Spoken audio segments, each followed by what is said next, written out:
वो मैं ये कह रहा था कि अगर आपने हमारा चैनल अभी तक सब्सक्राइब नहीं करा तो अब भी कर दो, नहीं तो बड़ा पछताओगे, बड़ा पछताओगे।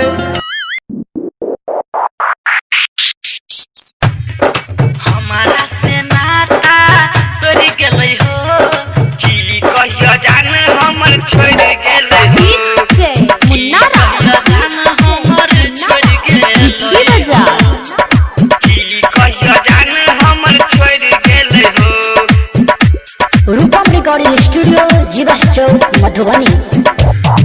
हमारा से नाता तोरी गेलै हो की कहियो जान हमर छोड़ गेलै हो की कहियो जान हमर छोड़ गेलै हो। हमारा से नाता तोड़ गेलै हो कि कहियो जान हमर छोड़ गेलै हो। हमारा से नाता तोड़ गेलै हो की कहियो जान हमर छोड़ गेलै हो। हमारा से नाता तोड़ गेलै हो कि कहियो जान हमर छोड़ गेलै हो। हमारा से नाता तोड़ गेलै हो की कहियो जान हमर छोड़ गेलै हो की कहियो जान हमर छोड़ गेलै हो। रूपम रिकॉर्डिंग स्टूडियो जीवा चौक मधुबनी। दिलवा के बात पूरा ओकरा बतेलियै, ओकरा ऊपर जान लुटेलियै। दिलवा के बात पूरा ओकरे से कहली, ओकरे ऊपर जान लुटेली।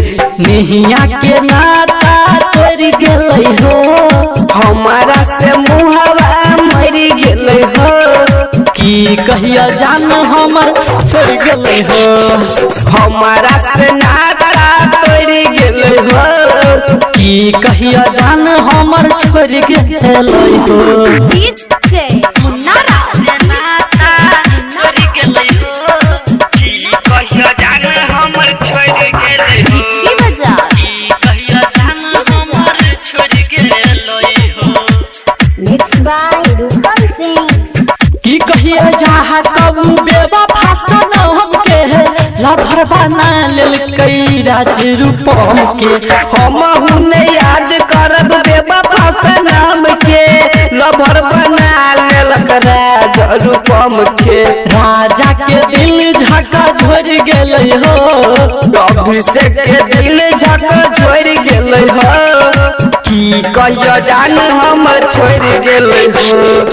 हमारा से नाता तोड़ गेलै हो कि कहिया जान हमर छोड़ गेलै हो। रूपम रिकॉर्डिंग स्टूडियो